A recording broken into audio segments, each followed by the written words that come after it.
because if he had touched me, it would have been a whole drama, a whole thing. Guess what? He probably find himself in jail over nothing. And she gonna move on with her life. Life goes on. I'm just saying, choose your battles wisely. So, as a parent, the way you handle situations outside or the way you handle confrontation in public is going to teach your kids about self control or how to handle themselves or how to be still in the midst of confrontation, whether with your friends or like, I'm just saying in general. Why am I saying this? So, we went out one day, okay, with my kids to shop. It was like a really busy day. And we had to like, we drove in like circles before we could find a parking spot. The only parking spot that we found, there was like this big truck parked next to it. It was either a park right there or I don't see anywhere to park. So, you know how people buy like trucks or people buy cars, then they decide to like change the tires and put whatever giant truck. I can't talk. They put whatever giant, you know how people put this like these giant tires. So the truck that was parked next to like the only parking spot that was left had like some giant tires. Okay, my son is laughing right there. I can't even talk right now. So I had to like squeeze, and the tires were sitting like a little bit past like the line. You know how you got like the lines where you park, right? So the tire was not just sitting on top of the line. You know, it will make sense if it's sitting on top of the line. Okay, I understand the tires are big. So it's past a little bit where it's supposed to park. But it's like it wasn't just sitting on top of the line, it was past the line. So I had to like squeeze to park in there. Okay, fine. I managed to park in there good without anything, no issue. So my daughter was sitting like on the other side. Let's say, okay, I'm parked this way. So my daughter was sitting like on the back, on the left hand side, while the boys were like on the right hand side. So I told her not to get out. So I wanted to get out, being gentle, then go open her door. Then I opened my door while still holding on to the door, okay? I don't know. The door, while I'm still holding on to the door, maybe the door just, I'm not gonna say it hit the other car, but you already parked. There's no like tension, like I'm holding on to the door. So it was just like a little touch on the other door. So I shut my door, then I went onto my daughter's door and opened the door. And she came out of the car. The next thing I heard was like a man's voice. Like, oh, you didn't think there was somebody in there, did you? Like, you banged on my car until my whole truck was shaking. And I'm sitting there looking like, so I went back to like look at the car. Yeah, there was no scratch, nothing on the car. It didn't even look like the car was, I'm not gonna lie. If it was like my kids, let's say for example, my son was driving, right? I would have been like, okay, maybe like my son like opened the door with like force. But I'm an adult. I saw how much tight the space was. I took our time. I was holding on to the door. I'm not gonna lie. But so I'm looking like, okay, he is going off, like just going off. Then when I went to like check on the thing, there was a lady sitting in front. She didn't move.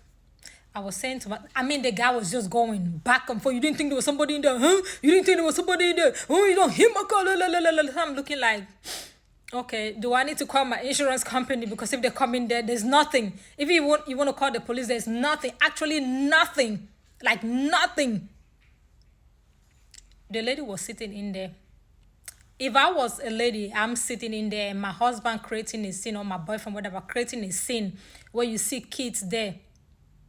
I do nothing.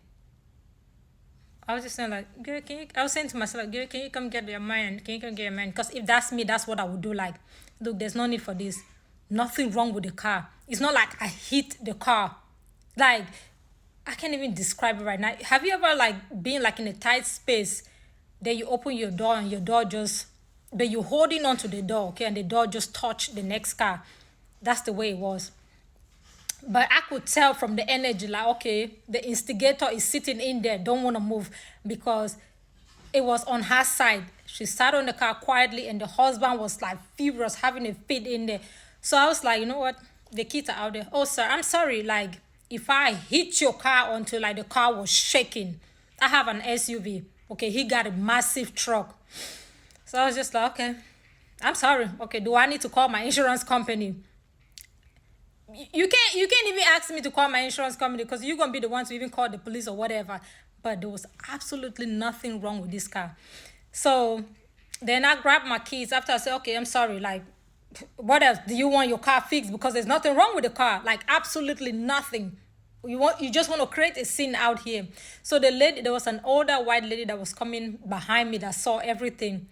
She walked close to me while the man was still standing there vibrating and told me, like, get your keys here. She was going into the same store. They said people got guidance angels, okay? She was like, just keep moving. Like talking to me, but like, just keep moving. Don't say nothing. He's just being an ass right now. Just keep moving. Just keep moving with your kid. So I just kept moving with the kids. But why am I saying this story? The world of today is crazy in a way that people leave their houses with a mindset of like looking for who to pick on, looking for who to cause trouble. Like, I'm leaving my house today. Anybody that gets on my toes, anybody that step on my toes, anybody that just walk past me and breathe, it's a problem. So you have, in today's world, you have to have mastery of your emotions in order to be able to deal with people. Okay? Keep yourself safe. Okay? Keep the little ones safe. Because there was nothing to say. Like, what do you want me to say? There was nothing to say. Even people that have wrecks and stuff, okay? Okay, somebody hits your car, like you're driving on the highway, somebody hits your car. There's nothing you can do at that point. What you want to do, punch the person? Or what you want to do? The highest thing you can do is like call the popo. Okay, you got insurance. Okay, fine. So they can handle that, okay? They can handle that. But the fact that you're going to vibrate over nothing, when I say nothing, if I was parked like that, okay, and somebody mistakenly like trying to open the door, and when I tell you, it's even nothing to talk about because it was like nothing, absolutely nothing, okay? But I could tell who the instigator was because the instigator was sitting right there and it was on her side. And she was just quiet, didn't move, didn't step down from the car or nothing. I don't know if his boyfriend, husband, whatever, was vibrating, like just, vibrating over like nothing. Okay, I ain't trying to be mean or anything. It's his car. He has the right to his car. But if I had actually hit that car, okay, I'm the kind of person that would be the first one to like jump out and apologize and be like, okay, I'm sorry, blah, blah, blah, whatever. But yeah, like I said, just be careful out there, okay? Be careful out there. Not everybody got it up, not like in a bad way, but I'm just saying, okay, there are some men that a woman can press your button, okay, and you just go act coco and do the unthinkable, even when you're not supposed to, even when you can use reasoning. I'm not saying I'm blaming her, but the fact that she stayed in there and did not move is a problem. We women, things that you can handle, sometimes you choose not to. You send this man